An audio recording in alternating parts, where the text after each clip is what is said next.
Good morning. Good morning. Good morning. Good morning, Benny. Howdy, Sue. How are ya? I'm doing very well. Thank you for asking. Ooh, is that I feel like the streaming is do you hear the fuzziness or is that on my end? Let me see. Let me turn up my cans here. Turn on the cans. Yeah, there you go. Don't hear anything. No, okay, it's different. Anyways, good morning, everybody. Hi, everybody in Seattle. Benny, I know we were talking to our guest, Roy, and then yourself, but I just have to say, big, huge happy anniversary to me and the doggies, the fur babies, and taking a massive leap of faith. Oh, thank you. Backing up 40 plus years of being in Woodinville and Washington, right? And again, massive leap of faith takes some ovaries to pack up all my stuff and Wow. You got that, right? I got that. To move to Bend, and yeah, my nervous system has never been happier. I just go into this, it's so nice. Anyways, so happy anniversary to me and my fur babies and to life in general. Remind all of you, if you want a copy of the show, thank you, Benny. If you want a copy of the show, please go to Lundquist.com/newsletter. We send it out every month, or not every month, every week and every month. So 4 or 5 times a week. We're not going to spam you or do anything like that. We're giving you some really good quality information. So check it out and you'll see information, links, free gifts from my guests. I do readings, all of that good stuff right there. So go to SueLundquist.com/newsletter and get your copy. For those of you joining us live, hi, YouTube world.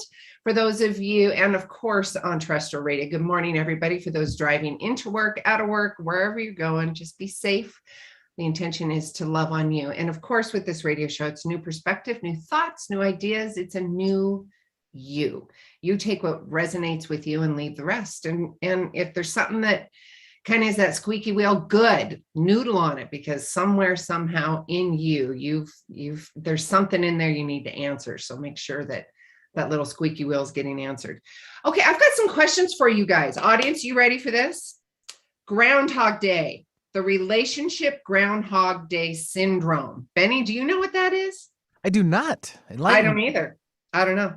About dating online. Oh, you're out of the dating scene now. I did that for a minute or two, and then a minute or two. Guess who's no longer have to. No. I know. Congrats, sweetheart. Thank you. Yeah. What about conscious communication? How's that sound? I like that one though. I like that too. Compassionate, conscious communication. I say that all the time.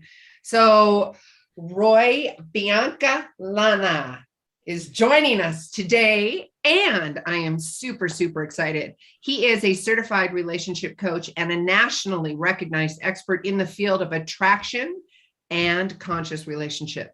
He is the author of 3 #1 best-selling books, the latest of which is Relationship Bootcamp, Hardcore Training for Life, I love this, Love and the Pursuit of Intimacy. Roy, welcome.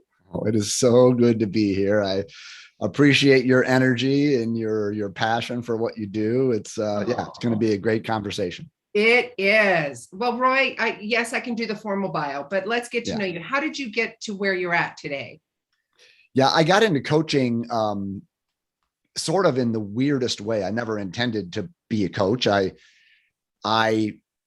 went through a period of time in my life where I recognized all my relationships were a nightmare. They weren't working out. I was fairly successful professionally, but in terms of relating with women, I couldn't make it work, right? So I had a 19-year marriage that became very co-parenting, very functional, very like brotherly, sisterly, right? There wasn't much sex. There wasn't much arguing.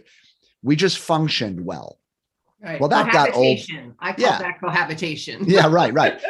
That got old for both of us, but I was the one to make a move toward a divorce. And of course, I just rebounded into the exact opposite relationship, right? So it was like all sex. At the time, it was wonderful. But we were together for 2.5 years. We got engaged, and then she broke up with me about 6 months before the wedding. And that sent me on what I call a year-long midlife crisis. I mean, I was an absolute mess. I mean, I couldn't sleep. I had heart palpitations. I had obsessive thinking. I wasn't functioning well in my job or my parenting. And so I did the only thing at the time that I really knew how to do, which sort of makes me laugh now because it's like the very thing you should not do. In fact, I tell my clients that if you just don't do all the things I did, you're going to be fine. Like, so everything I teach is like the opposite of what I did because it just created more and more drama and pain and suffering. So with all the pain I was experiencing, I just decided to go find another woman. I joined 4 different dating sites and I just wanted to find someone who might make me forget about the last one. Right. And so in doing that, I really wasn't aware at the time, but I was completely not available to these new women. I was, in a sense, using them to get over something. Like it really wasn't conscious. I was just trying to survive. But now I recognize that even though I thought I was available, I really wasn't. And so you can imagine the amount of drama that caused. Okay. So in the midst of all of these nightmares, a friend of mine suggested that I might need some help in my love life. Okay.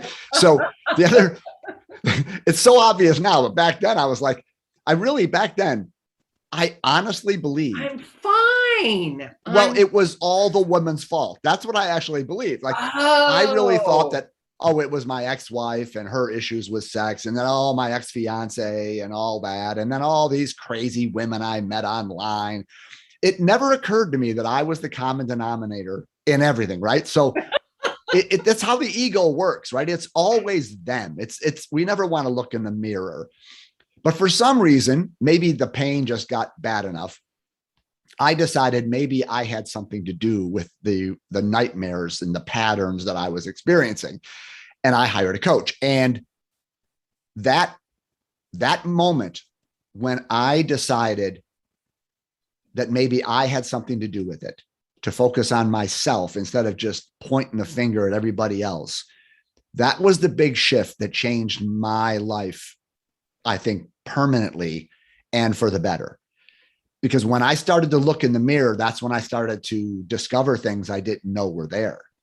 And so my coach just walked me. That right there, Roy, is super, super juicy because it's everything. It is everything. And that's what I teach. The number one thing is awareness.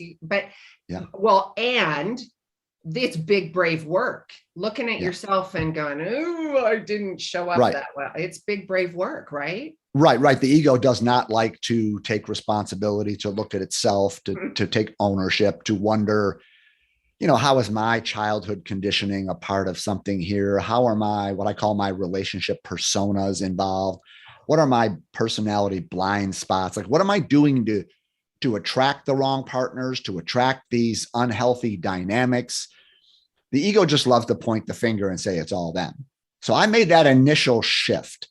And when you make that shift, you then enter into the possibility of seeing things that you normally would not see because you weren't looking, right? It's like, and you don't want to see. Right. There's times you're like, Right. But I believe the universe is actually for our evolution. And so when we actually say, okay, I'm listening, we start getting downloads. And mine came just through the questions my coach asked me, to look at myself, to wonder about the patterns and what my part was. So when I went through that, I spent about 2 years working with a coach, which in the coaching world, that's a lifetime. Okay. But I was pretty messed up. So when I came out of that and I was able to meet and date and fall in love with and marry an amazing woman, and then create something that was healthy and sustainable, when I experienced that kind of transformation, I really just decided to become a coach because I just felt like I wanted to do for other people what my coach did for me. And you walk the talk, so you can look at that. Right. And I really saw that the transformation that I've experienced in my relationships, and especially my intimate relationship, was not because I was lucky or because like God blessed me with something. It was because I asked certain questions and I looked in certain places and I did a certain kind of work that is repeatable for anyone. And so if you just follow the same pattern I did and ask the same questions and look in the same places, you can have the same results. So I just want to be a coach to kind of show people what I found. I often describe myself as I'm one beggar telling other beggars where to find bread, right? Let me show you what I found. Or like Lucy in the Chronicles of Narnia, right? She goes through the back of the wardrobe closet. Yes. She finds this amazing place and she has to go back to her friends. Yeah, come see, right? So that's why I'm doing this. It's very much of a personal mission to just encourage people that if you can drop the ego and you can look in the mirror a bit, you can do some hard work on yourself, everything in your life can change. And I've seen it happen just too many times. Oh, we're speaking the same language. I absolutely, and I love this conversation. And I think it's relationships across the board, regardless, right? Oh, yeah. I mean, it's conscious. It's about being aware. It's having compassion and getting curious about yourself and the other person. And talk to me about your definition of relationship partnership. What does that look like? And then I want to ask you about Groundhog Day. Yeah, that's a good one. The syndrome, because I have an Eeyore syndrome. So I'm right. super excited to hear about Groundhog.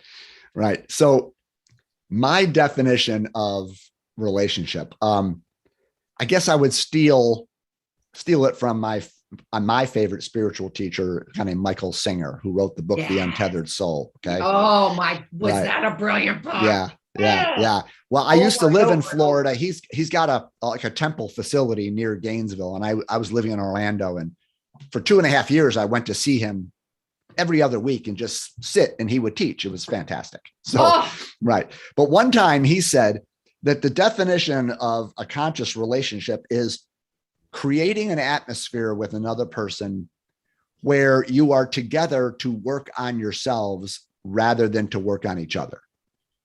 Okay. So think about that. Well, that's beautiful. And also I'd like to add, and maybe you're going to say this too, but it's a safe place. Yeah. Not judgmental, just the observer, holding the space. Let's have the conversation. Right. Well, that's what it means to be in a relationship where you're not working on each other. Because if you're working on each other, what that means is it's not safe. That means I'm trying to change you, which means there's a criticism and there's a judgment on my part that I know how you're supposed to be, how you're supposed to think, how you're supposed to live, all that kind of stuff. And I'm going to try to change you to be the person I need you to be so that I get to feel whatever it is, safe or in control or whatever, right? That's just the definition of, drama and codependency. But what he's saying is, if you have an atmosphere where you're together to work on yourselves, like I'm here to work on me alongside of you working on you, now there is no finger pointing. There is no emphasis on trying to change the other person. I'm simply interested in my own self-awareness, my own growth, and what I can learn from how I get triggered in this relationship or emotions that come up, right? So, because even in a conscious relationship, things get triggered, things come up. Oh, right? Totally. It's that when you're in an unconscious relationship, you blame the other person for them and you say you have to stop doing something or be a different kind of person so I don't have to feel any of that. But in a conscious relationship, you're like, oh, I get triggered by things. But that just makes me want to be more curious about me. What are my motives? Why do I feel triggered there? What can I learn about that? So then your partner is an ally for your growth rather than some sort of impediment to what you want. Okay. Yes. So that to me, enabling and bringing in the drama. Oh, honey, it's right. Right. So I think that atmosphere sounds pretty healthy to me versus being in a relationship where you're each just trying to control and change and criticize each other. And which, I don't know, you've probably been in those relationships. I've been in those. My ex-wife, right? I wanted to change her sexuality and her this, and she was wrong. She was bad. And oh my God. Right. So totally. I know this stuff from personal experience and I'm sure the listener is nodding their head. Yeah. Been there, done that. And hopefully they're open to, what can I learn? How do I go in this new direction? That leads away from drama and towards awakening and enlightenment and harmony and things like that. Yeah. I had a conversation with a friend yesterday. We were talking about new conscious relationships and just sitting in a space. And I'd love to hear, I'll tell you what we were talking about, because this is just perfectly right in alignment with what you're saying.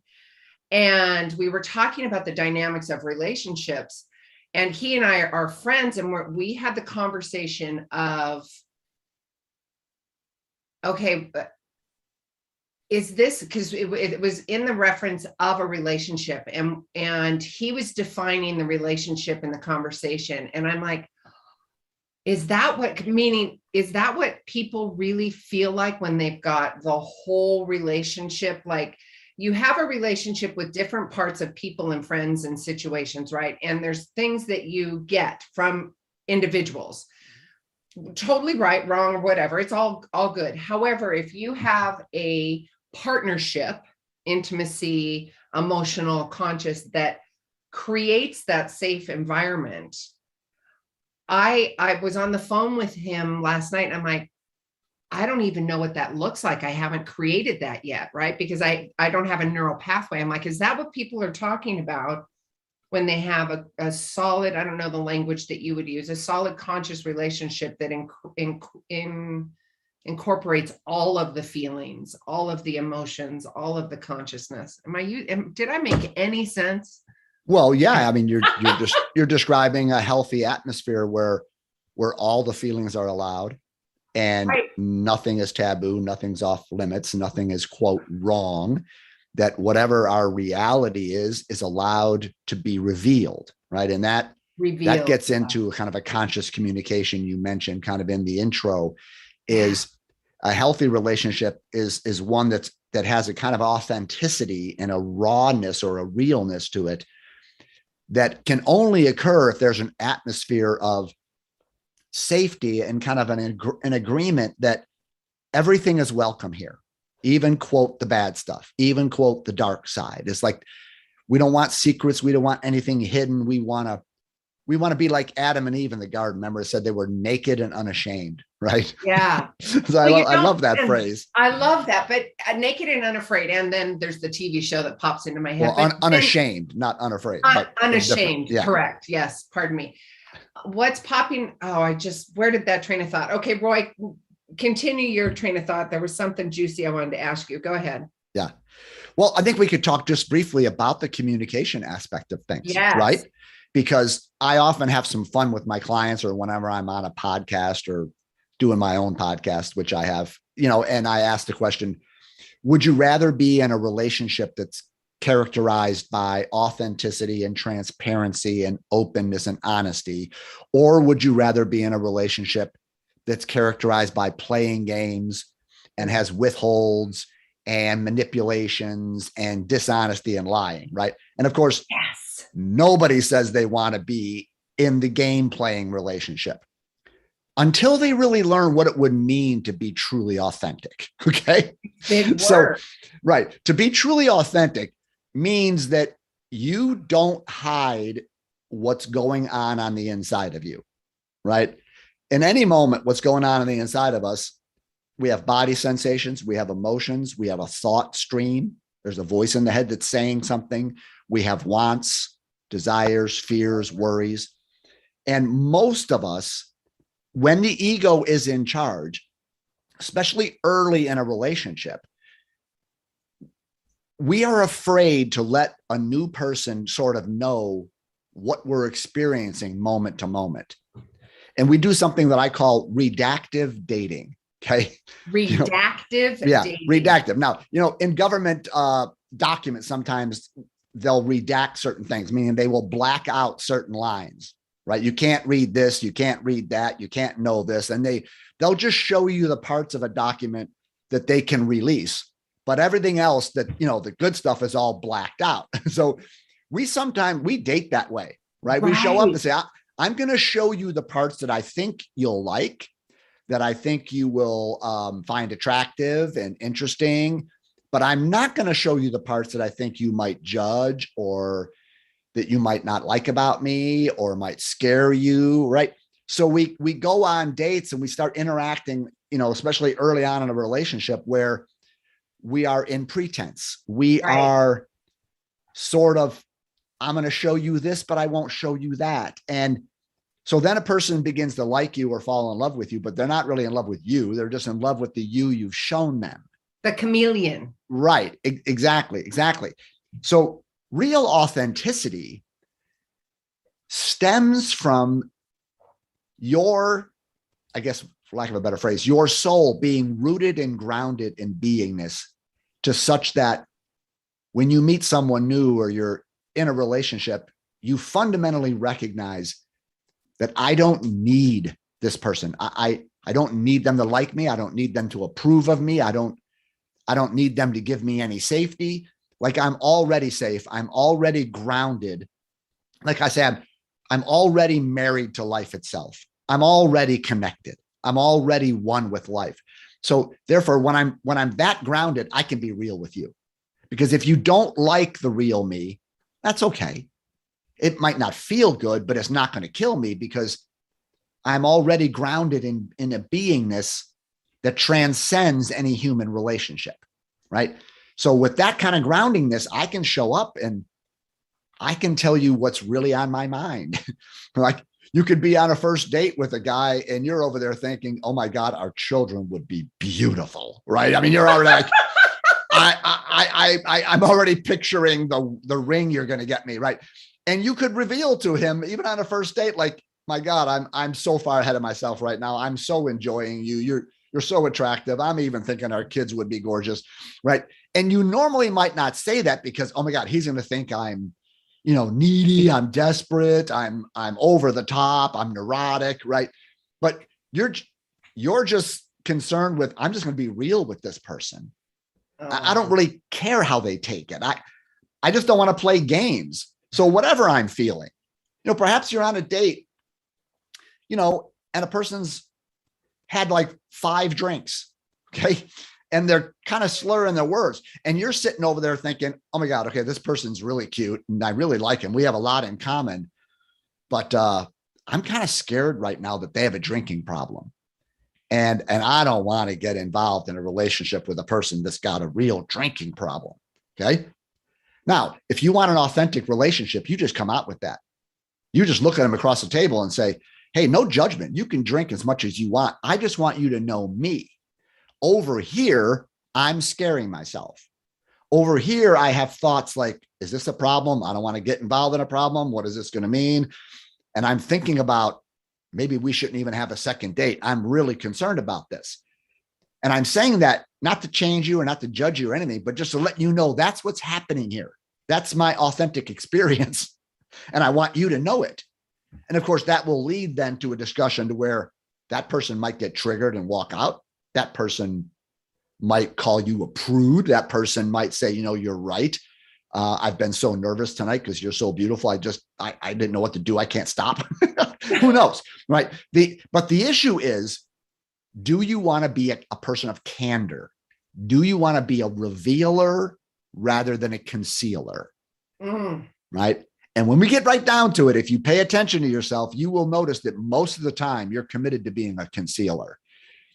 I would never say that on a first date. I would never let them know that I have a certain emotion or I'm thinking thoughts about whatever it might be, right? So I just tell people that whatever the law of attraction in this way just means like attracts like.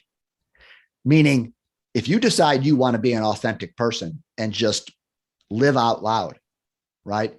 And reveal yourself to someone.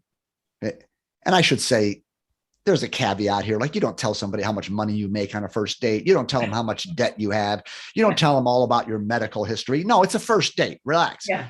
But there are certain things that come up in the midst of a first date that that, oh my God, if I were to tell them that I'm a little insecure sometimes and I can have a jealousy streak, or the guy might say, sometimes I have an anger issue. Like I lose my temper sometimes. It's really hurt me in past relationships, right? Either you're going to be authentic and let that fly and let them know that's you. That's true. That's something you're working on or not. You know what I mean? So either you're going to do that, you're going to reveal that, or you're not. When you do decide that I don't want to play games and I want to be authentic, you will chase away people that want to play games. Oh, totally. And the people that want authenticity are going to find that so refreshing. You're going to attract people that want to play the same game as you. If you want to play the authenticity game, you will find someone that says, okay, wow, you took a chance and you just said something to me that I know you could worry might chase me off, right? Like, would you ever tell someone on a first date that you cheated on your last relationship? No, because people think once a cheater, always a cheater. Cheater, okay? Right? Which isn't true. I mean, I cheated. I didn't have done it again. Okay. So I've written about that in my book, so I have no problem telling the world. Yeah, I mean, I did it. I was lost. I was a mess, but that's the only, I did it. So anyway, when you commit to a certain way of relating and communicating, you attract people around you that want to be in that same atmosphere. Yes. Now you're in business, because now you're like, hey, the rules in this relationship is we're just putting it out there. And if we can create that safe space where it's all okay, and then we work with it, now we're in business, other than playing games. And then you end up in all that weird stuff we've all been in. Oh, I love this conversation. We are going to continue on YouTube. We're going to take a quick commercial break. Roy, question. There's this little, and I hear from the audience and I hear it a little bit from myself. We are talking a lot about relationship. What about that in between? I call it trying on the hats, dating, conscious dating, just trying on hats to see if I'm going to twist it, if it fits right. If it doesn't fit, it doesn't fit. But also at the same time, you're attracting, the bees to the honey. You're authentic and genuine. I'd love to have that conversation. I'm teasing the audience right now. Great. So have to come because back. that's the Groundhog Day syndrome. So we'll get into it. Oh, Yeah. look at that segue. I love it. All right, audience, I love you guys. We are talking about conscious relationships, authentic. How are you showing up, boys and girls? We're going to be right back with Roy. Sue Lundquist here with the Gratitude Cafe. We'll see you on YouTube too. All clear. Of course I love that. Yeah. Brilliant little segue. Yeah. Because I'm in that situation. Well, my girl's dad, we've got three grown daughters, and we were together 22, 23 years. And now it's been 3 years, going on 4 years. And that whole being messed up in the head kind of thing, and 20 some odd, I'm still shedding that stuff, Yeah. Letting go of the past is one of the relationship muscles that we need to get in shape, because that can really hinder moving forward. The scars, the wounds, all of that can keep your heart closed. It can make, vulnerability difficult. Trust issues can come up. So that's one of the hugest issues I deal with my clients. Oh, vulnerability and trust. And I know that, and I've got, and I just like you, I get it. I'm 100% accountable and responsible. It's all on me. I get that. In the relationship, my past relationship, there was, and again, that fixing him, I'm like, babe, open up. And he's like, I need your help. And I'm like, I'm not your mom. That's not my job. That you got to go and do that. And then that vulnerability, I noticed the patterns in myself, because the openness and the trust and the codependency and the old baggage that we brought to the relationship, and then together for so many years. Yeah. I can step back and see it all and take ownership of it too. But I am also breaking those old patterns. Right. And it's crazy work. God. Yeah. Interesting. Are you I'm sure you are. Are you familiar with the Enneagram? Yes. Yes. What's your type? You're going to ask me what my type is, and I can't, 3 or 7? 7. Well, it's been a while. You have the playfulness and the energy of a 7. 7s are, the party animal. They're the ones that are up and happy and joyful and want to have a good time. And sort of one I'm of not avoid always that painful way. things. I'm not, Okay. I'm this way. I mean, I am for the most part. I'm pretty goofy, pretty open, pretty heart-centered. Yeah. I'm pretty much that way. Oh, okay. Commercial's over. We're going. Is ready to come back? Yes. All right, stand by. All my loving, I will send to you. Oh my goodness. Welcome back, Radio World. All right, YouTubers, thank you so much for joining us. And to the podcast world, thank you so much for tuning in after. I'd love to hear from you guys. This is a really good, juicy conversation. And work on ourselves while together, not fixing, be an ally for one another. In this relationship, what can I learn? How do I go into a new direction? See, Roy, I've got notes. Do you see all my notes? I love here? it. Love it. It's all good notes. I can be real with you. Roy and I, and it's redactive. No, that's not Redactive. redactive. Yeah, Blacken like it out like to the edit government. yourself, right? Yes, blacken it out. Yes. I'll show you exactly. this. I won't show you that. Yes, I'll show you this. I won't show you that. What are we talking about? We're talking about conscious relationships. And Roy, I'm going to give you Roy's website. It's www.coachingwithroy.com. Again, www.coachingwithroy.com. He's going to have a special gift for you. I will also include it in the posting that we're going to be doing in a day or two, whenever we get the YouTube and stuff set up with my team.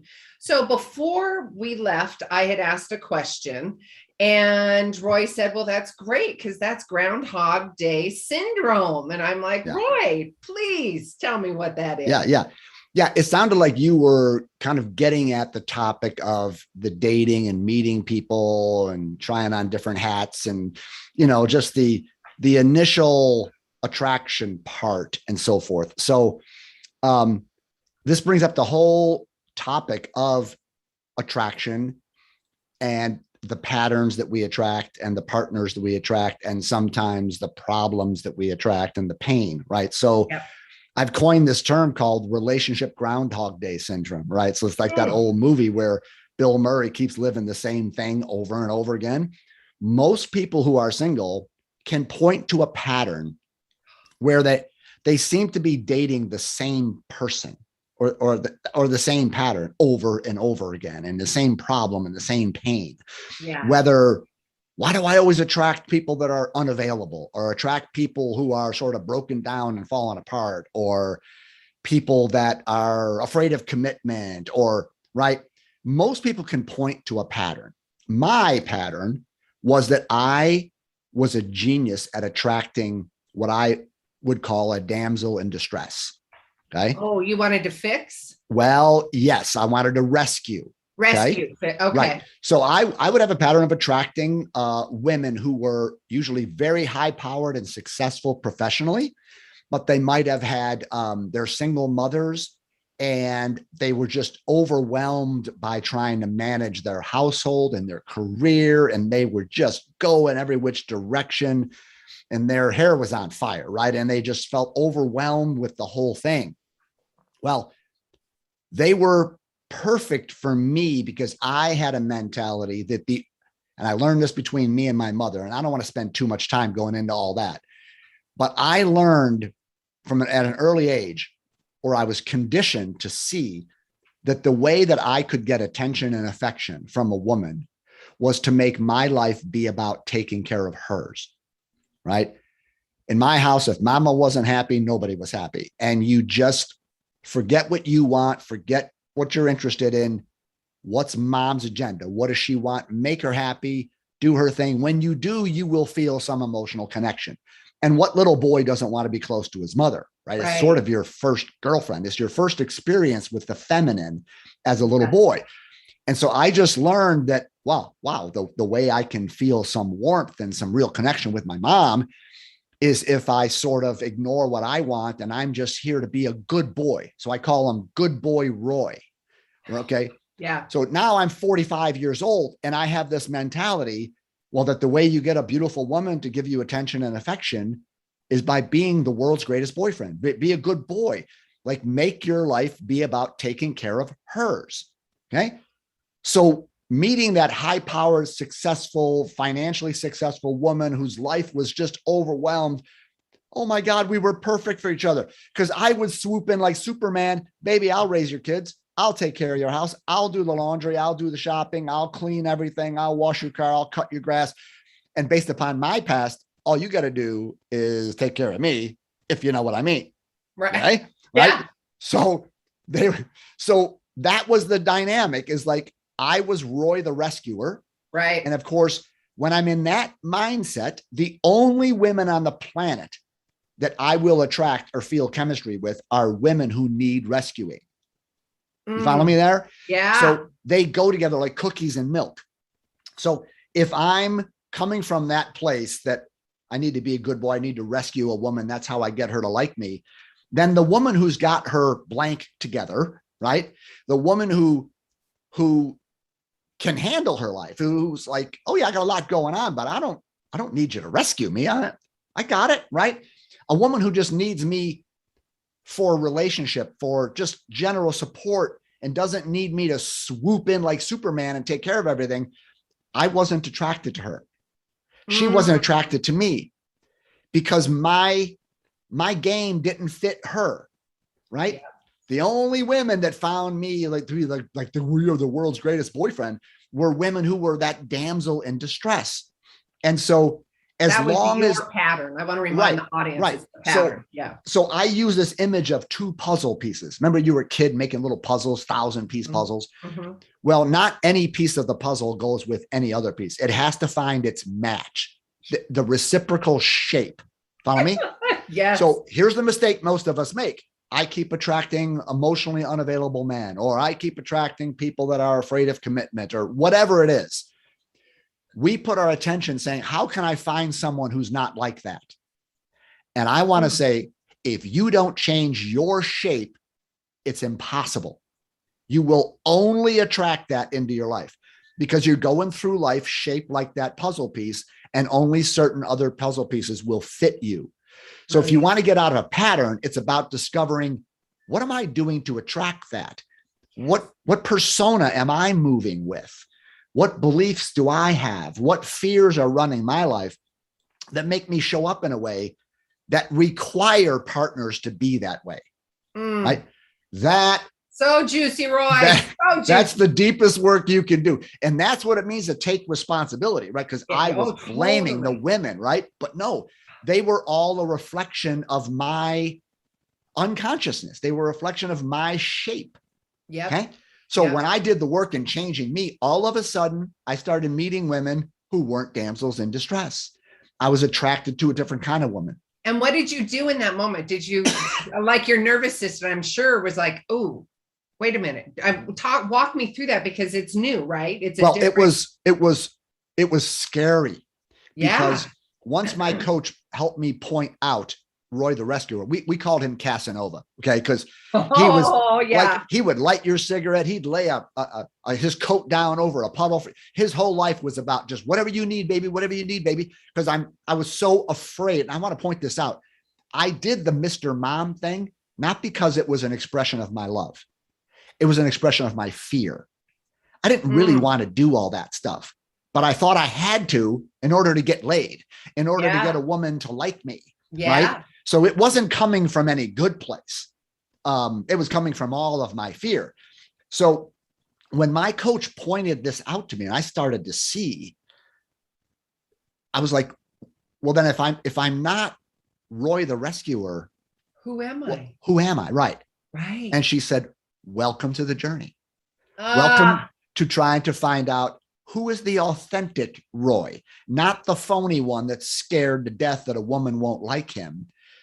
And so the journey became, who am I if I'm not afraid? Who am I if I let go of believing that I have to make my life be about taking care of a woman's in order to get her to give me the time of day?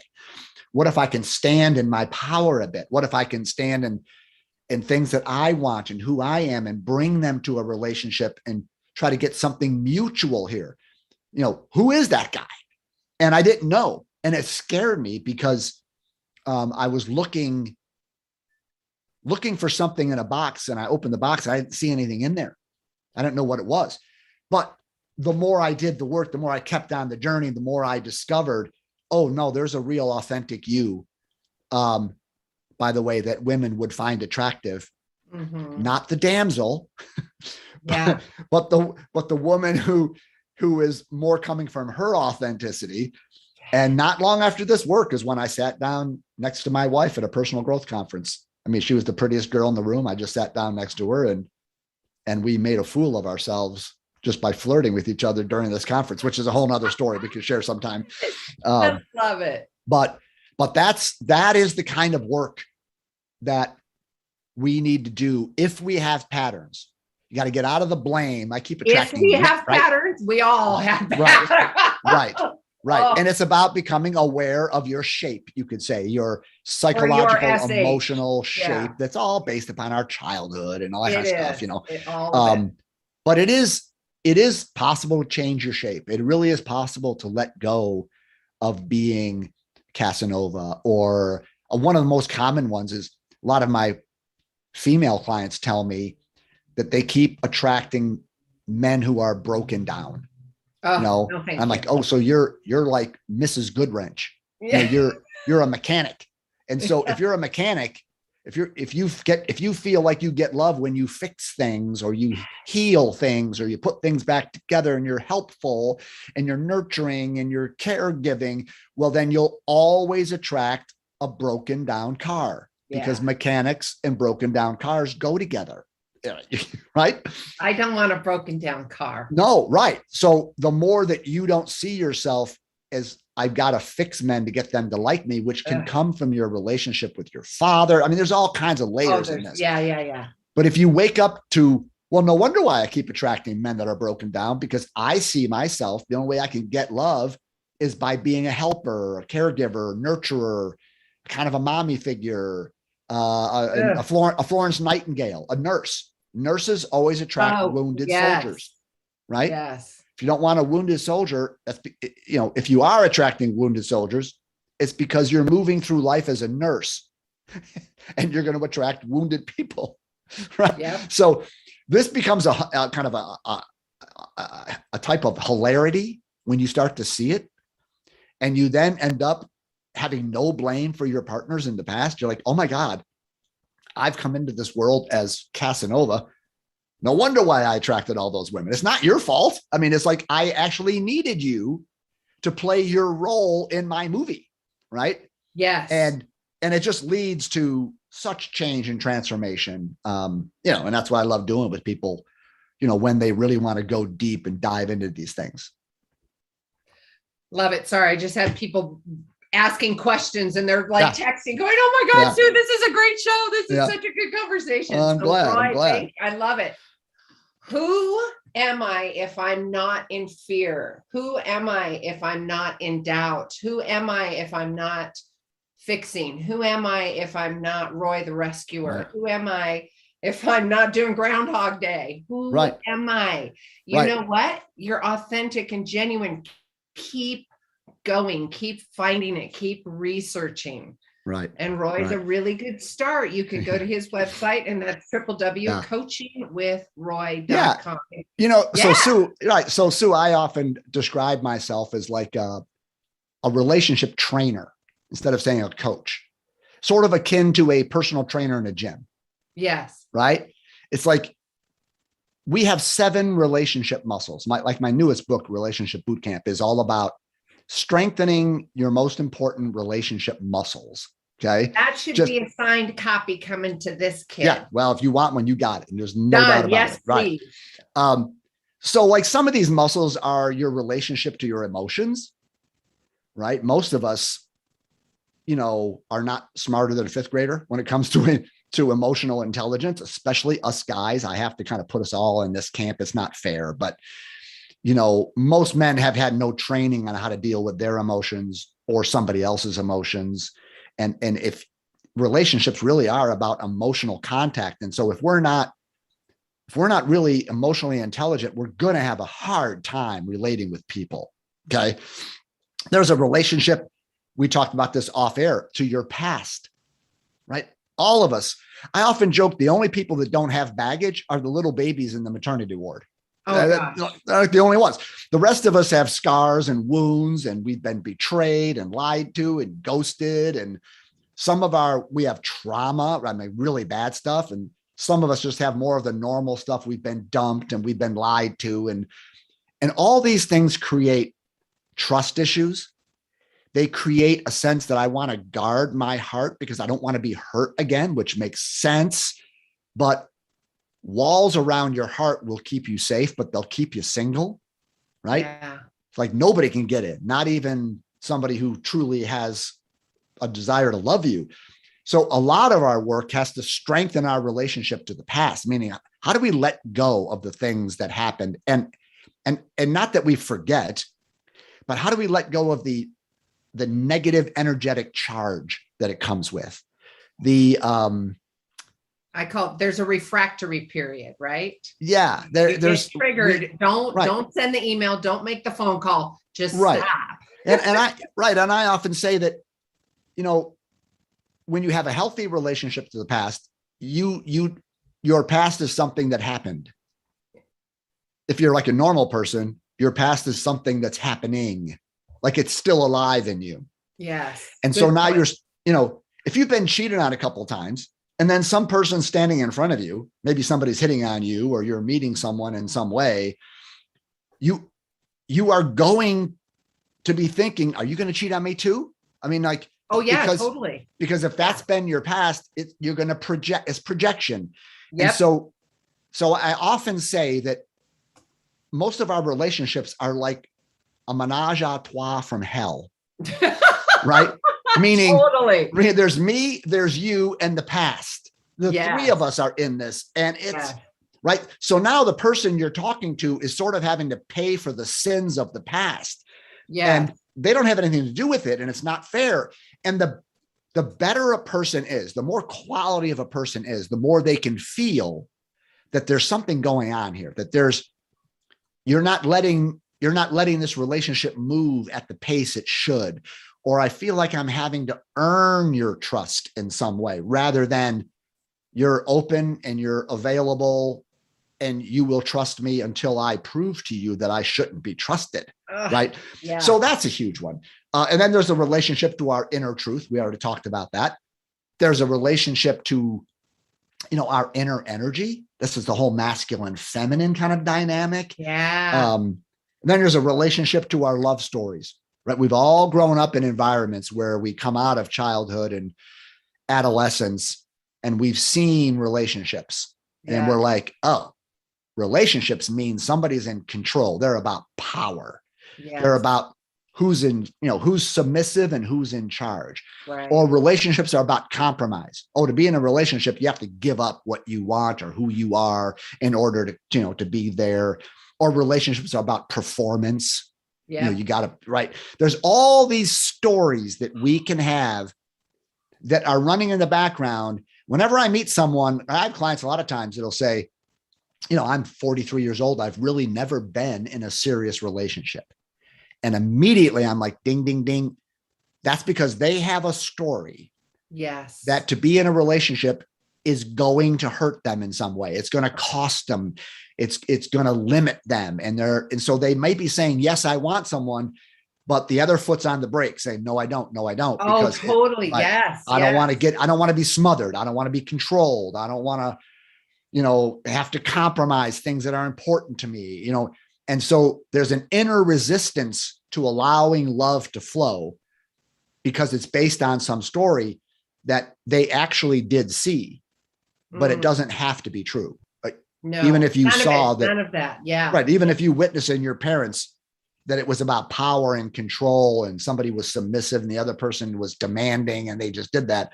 That doesn't mean every relationship is that way. Doesn't mean yours has to be that way. I love that you're saying that, because that's one of the questions when I'm triggered or my nervous system says, woohoo, I say, I take a deep breath, go into my heart. And I coach this for not only myself, but other people. I ask, is this true to me? Yeah. Right. Is it authentic? And I love that you use the words authentic, because my anchor words that just thunks into my body and my soul is authentic and genuine. Yeah. And so if that's not showing up, I'm like, There's a lesson. I'm learning something Right. here, but Right. I'm not jumping in that pool. Right. Oh, I get you. Right. So I use this metaphor, and I really work with my clients about, we got to get you in relationship shape. We got to look at these 7 muscles, Yes. and we got to get them stronger. Yes. Right. And some people, they're already strong in some of these areas. Other areas are like, oh my God, no, that's my deal. That's a muscle that's so flabby. And so I've developed something that I should mention here at the maybe. I know. We've got it going. Please do. We've got a couple more minutes. Wouldn't it be nice if you could get a general idea of your current relationship fitness level? Yes, please. Right. If you went to the gym and you hired a good personal trainer, that you would tell them your goal. Okay, I want to lose this much weight, or I want to do what you have a goal. Well, the trainer is going to say, okay, let me run you through a bunch of assessments to see where we are now. We can assess your strength levels, your cardio, your aerobic abilities. Once we know where you are, then I can put a program together to get you to where you want to go. Yes. Well, why don't we do that in our love lives? Yes. We know we want the sustainable, healthy, conscious relationship. Okay. Where are we starting from though? What do you need to work on? How strong are these muscles? And once we can identify your current fitness level, well, then I can put a program together for you tailored to your body, you could say, right? And get you where you want to go. So I've created this thing called the Relationship Fitness Self-Assessment Test. And it's right on the homepage of my website. Okay. Now, and all I tell people is it's coachingwithroy.com. coachingwithroy.com. Sorry, I didn't want to talk over. Yeah, I didn't want to right on the homepage. You can't miss it. Okay. It's extremely confidential. Takes about 5 minutes to take. It's 30 questions, true, false. So it's real simple, but it's really accurate. And that's the bad news. Okay. So most people find out they're not in as good a shape as they thought. Okay. Oh, yeah. Which would make sense, because you probably wouldn't be listening to me if you were in the most glorious relationship of all time. Right. So I just want to tell people, I took my own test. I wrote it, but I took it from the mentality that I had before I worked with my coach. Gotcha. And I scored at the lowest fitness level. Obviously, I was a mess. Right. Right. So I tell people, don't get discouraged if it comes back saying, you got some work to do. Right. That's where you want to be. You want that. Right. Yeah. Right. So there's 5 categories, right? You can be ripped, right? You can be ripped, or you can be skinny fat. Okay. Or you can be overweight, unhealthy, or dangerously out of shape. And that's where I was. My wife took the test from where she was before she worked with a therapist, before she had met me. She was dangerously out of shape. Most people, that's kind of where they score, because we've just got a lot of baggage and we got a lot of stuff. And that's why our love lives aren't very good. So anyway, at least go find out what your fitness level is. It's not like the gospel truth. I'm not saying I know everything, but maybe get some feedback, because it might give you a little kick in the butt to say, well, maybe I need to work on me. Maybe it's not them. Maybe it's me. It's always you. It's always me, meaning me. Oh, Roy, this has been incredible. www.coachingwithroy.com. We are running out of time. Roy, I swear we could keep doing this. I love this conversation. Thank you so much for being in the rink, stepping in the ring, and showing up and teaching and being that shining light to men and women. Thank you so much for joining us here in the Gratitude Cafe. Thanks for having me. It's been wonderful. Oh, it's been a treat. Guys, we'll see you. Go to www.suelundquist.com/newsletter and you can get the show, copy, all the goods.